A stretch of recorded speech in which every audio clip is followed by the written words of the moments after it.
Ashish, I do want to start off with emerging markets because that really kind of was a bright spot, at least for a few months here. We saw a big rally there. That's pretty much been undone for now.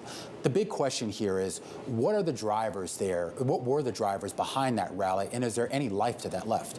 Sure. So I think there was a tremendous amount of optimism around the recovery in China that we absolutely saw play out, right? And it continues to play out. I'd also say that this idea that the Fed was coming close to the end of its hiking cycle was really constructive for emerging markets because the valuations were really cheap across both bonds as well as equities.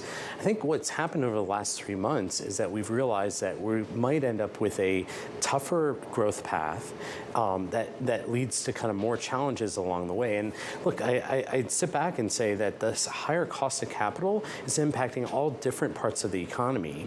But I would also say that the opportunities we see in emerging markets are just tremendous. And a lot of that is just because people don't have the level of coverage, the level of focus that active management can bring to finding opportunities in this space. With regards though to the link to China, there's been a lot of interesting data coming out of it, and the idea that there was a benefit to that reopening, but largely that was domestic spending. That was where we saw the main benefit, and sort of that filter out into the rest of the world that you would have gotten from their export market and manufacturing, that hasn't materialized. How much is the broader EM space, if at all, dependent on that growth coming out of China? Yeah, so 86% of millennials actually live in emerging markets. So think about the demand trends that come from that. So when we talk about Chinese consumers consuming domestically, you're also seeing emerging market millennials in their own countries drive growth. And so I think it really comes down to stock picking in these countries.